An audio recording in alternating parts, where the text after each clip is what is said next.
trotzdem haben wir diese schwerste Zeit nicht nur überstanden, sondern es fertiggebracht. Late 1944.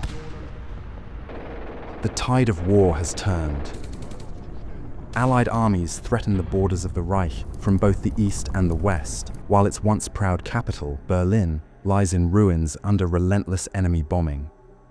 Its inhabitants, emaciated by food shortages and the hardships of war, have little to celebrate during the upcoming end-of-year festivities. The Berliners' trademark black humor had turned grim.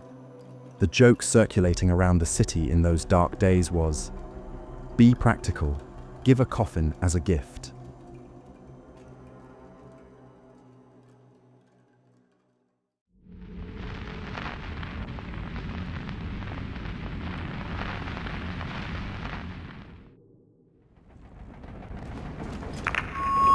Alle 7 Sekunden stirbt ein deutscher Soldat. Stalingrad, Massengrab.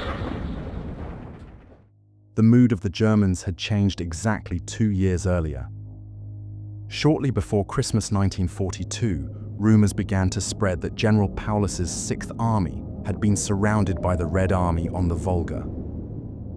The Nazi regime found it difficult to admit that the largest formation of the entire Wehrmacht was doomed to be annihilated in the ruins of Stalingrad and the frozen steppes surrounding it. In order to prepare the country for the bad news, Joseph Goebbels, the Reich Minister for Public Enlightenment and Propaganda, had announced a German Christmas, which in National Socialist terms meant austerity and ideological determination to replace candles, garlands, and carols with Silent Night. By 1944, the traditional roast goose had become a memory of another time. Families scribbled messages on ruined buildings to warn their sons returning from the front that they were safe and had moved to another location. The air raids, carried out by the British at night and the Americans during the day, were so frequent that Berliners began to notice that they were spending more time in basements and underground shelters than in their own beds. Sleep deprivation contributed to a strange combination of repressed hysteria and fatalism. Fewer and fewer people seemed to care about being reported to the Gestapo for defeatism, as evidenced by the flood of jokes circulating at the time. It was said that the ubiquitous initials LSR, for Luftschutzraum or Air Raid Shelter, stood for Lerne schnell Russisch, learn Russian quickly. Berlin's largest air raid construction was the Zoo Tower, a huge reinforced concrete fortress with anti-aircraft batteries on the roof and huge shelters below, where crowds of Berliners huddled when the sirens sounded. The city was dominated by an atmosphere of impending collapse, both in people's personal lives and in terms of the nation's existence. Its inhabitants spent money without restraint, convinced that it would soon lose all its value. Water supplies were scarce when the bombing hit the supply network, and bathrooms quickly became disgusting places, which was a real affliction for a people so concerned with hygiene. It was also not uncommon for the authorities to seal toilets due to the high number of depressed people who, after locking the door, committed suicide inside. For a population of around 3 million, Berlin did not have enough shelters, so those that did exist were usually overcrowded. The 300,000 foreign workers in Berlin, identifiable by a letter painted on their clothes to indicate their country of origin, were simply forbidden from entering the bunkers and underground cellars. This measure was, in part, an extension of Nazi policy aimed at preventing them from mixing intimately with the German race. The other reason was the authorities' concern for saving the lives of those born in Germany. A forced laborer, particularly an Ostarbeiter or Eastern worker, most of whom came from Ukraine and Belarus, was considered replaceable. However, there were quite a few foreign workers, both forced and voluntary, who enjoyed a much greater degree of freedom than the unfortunate ones who had been confined to concentration camps. Moreover, their spirits rose considerably as the Red Army advanced, while those of their exploiters sank. Berliners felt an atavistic and visceral fear of the invading Slavs from the east. This terror easily turned to hatred.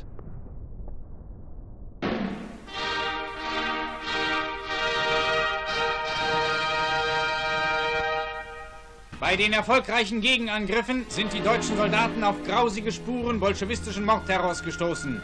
In Nemmersdorf und den anderen ostpreußischen Orten hat die den Sowjethorden von ihrer Führung gegebene volle Handlungsfreiheit gegenüber der Zivilbevölkerung bestialische Auswirkungen gefunden. Geschändete Frauen, erschlagene Greise, ermordete Kinder.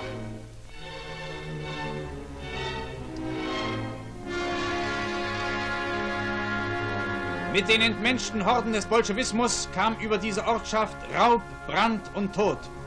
Diese Dokumente einer bestialischen Grausamkeit mögen eine letzte Warnung an Europa sein. Der Grad der Grausamkeit ist nicht zu benennen, der dazu gehört, ein unschuldiges Kind durch Kopfschüsse zu töten. Diese Kreuze sind das Fanal zu einem erbarmungslosen und erbitterten Widerstand. In den deutschen Soldaten hat Nemmersdorf einen fanatischen Hass entzündet. As the Red Army approached, Goebbels' propaganda increasingly emphasized the atrocities committed in Nemmersdorf. An anonymous letter reveals the siege mentality that gripped citizens and their willingness to believe the regime's propaganda. I have such faith in our destiny that nothing can shake the confidence born of our long history and glorious past, as Dr. Goebbels says. It is impossible for things to turn out any other way. Perhaps we have reached a very low point at the moment, but we have determined men. The whole country is ready to march with arms in hand. We have secret weapons in reserve for the chosen moment, and, above all, we have a Führer whom we can follow with our eyes closed. Don't let them bring you down, for anything in the world.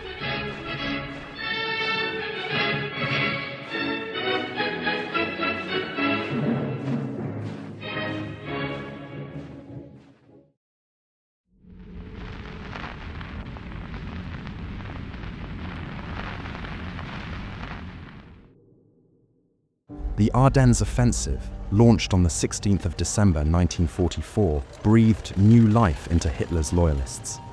The tide had finally turned. Their confidence in the Führer and in Wunderwaffen, miracle weapons such as the B-2, blinded them to the harsh reality. Rumors began to circulate that the First US Army had been completely surrounded and that its members had been captured thanks to the use of an anesthetic gas. Paris was about to be recaptured, they told each other with fierce glee. They thought they could blackmail the world and take revenge for all that Germany had suffered. The German Army High Command, however, did not share this enthusiasm for the Western offensive. The General Staff officers feared that Hitler's strategic blow against the Americans in the Ardennes could weaken the Eastern Front at a decisive moment. The plan was, in any case, extremely ambitious. The final offensive against the Western Allies through the Ardennes forests in Belgium and northern Luxembourg was intended to break through the front, reach the Meuse River, and then push north to capture Antwerp, the main supply base of the Western Allies. Hitler was certain that the attack would divide the Allies and change the entire course of the war. However, his last trump card soon proved to be a bluff. The tenacity of the Americans in defensive warfare and the massive deployment of Allied air power, once the weather cleared, ended the momentum of the German attack within a week. On Christmas Eve, General Heinz Guderian, head of the Army's Supreme Command, arrived in his spacious official Mercedes at the highly secret military complex of Adlerhorst, the Führer's only headquarters in the West. His briefcase contained reports from General Reinhard Gehlen, director of the Eastern Front Information Department. Gehlen estimated that the Red Army would launch a massive attack from the Vistula river line around 12th January. According to his department's estimates, the enemy had an 11-to-1 superiority in infantry, 7-to-1 in tanks, 20-to-1 in artillery, and the same in aviation. Guderian, who had a temper comparable to Hitler's, entered the meeting room to come face-to-face with the Führer and his general staff. Among others present was Heinrich Himmler, the Reichsführer of the SS, who after the July conspiracy had also become commander of the reserve troops. Guderian, using findings from the intelligence department, described the Red Army's preparations for a major offensive in the east. He warned that the attack would take place within 3 weeks and requested that, since the Ardennes offensive had now been halted, as many divisions as possible be withdrawn for redeployment to the Vistula front. Hitler silenced him and dismissed such estimates of the enemy's strength as absurd. Who is responsible for this string of nonsense? The Führer shouted in a rage. Guderian resisted the temptation to reply that it was Hitler himself who was talking about German armies, when his own forces were the size of a single combat corps and infantry divisions had been reduced to battalion strength. Far from it, he merely defended Galen's figures. Horror-struck, he had to listen to General Jodl argue that the Western offensive should be maintained with more attacks. Since that was precisely what Hitler wanted, Guderian's plans were thwarted. Even more irritating for the general was having to listen to Himmler's opinion during dinner, as he boasted about his new position as military leader. He had recently been appointed commander of Army Group Upper Rhine, which was added to his other posts. You know, dear General, he said to Guderian, I am convinced that the Russians will not launch any attack. It's all just a tremendous bluff. Guderian had no choice but to return to the headquarters of the Oberkommando des Heers in Zossen. Meanwhile, losses in the west were mounting. The Ardennes offensive and auxiliary operations cost Germany 80,000 men. They also depleted a significant proportion of the country's dwindling fuel reserves.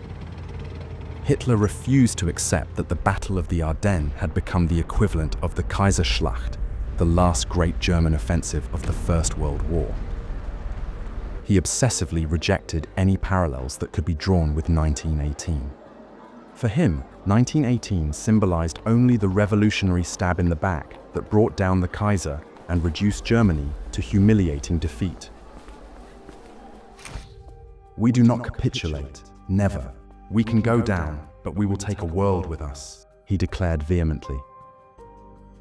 General Guderian, horrified by the new disaster looming on the Eastern Front, returned to the Führer's headquarters twice more in quick succession.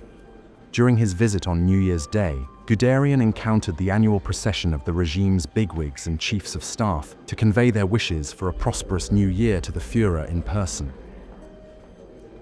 That same morning, Operation Northwind, the main complementary action to the Ardennes offensive, had been launched in Alsace. The day proved catastrophic for the Luftwaffe. Göring, in a characteristic gesture of utter irresponsibility, assigned nearly 1,000 aircraft to attack ground targets on the Western Front. This attempt to impress Hitler resulted in the virtual destruction of the Luftwaffe and gave the Allies complete air supremacy. The German radio broadcast Hitler's New Year's speech that day. In it, no mention was made of the fighting in the West, which is significant in that it highlights the failure of the offensive. And surprising as it may seem, there was hardly any mention of the Wunderwaffen.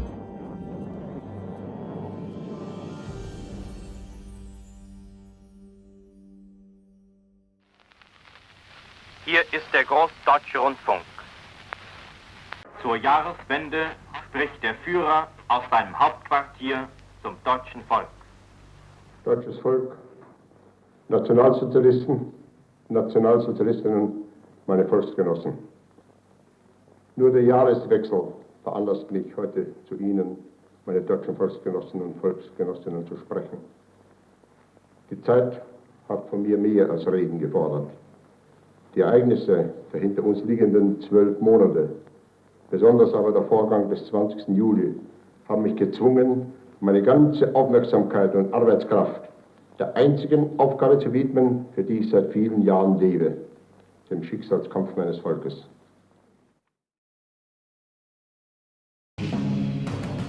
Wir sind des Geiers schwarzer Haufen. This is the Mutual Broadcasting System. First the tale of a Europe in turmoil. Upon this battle depends the survival of civilization.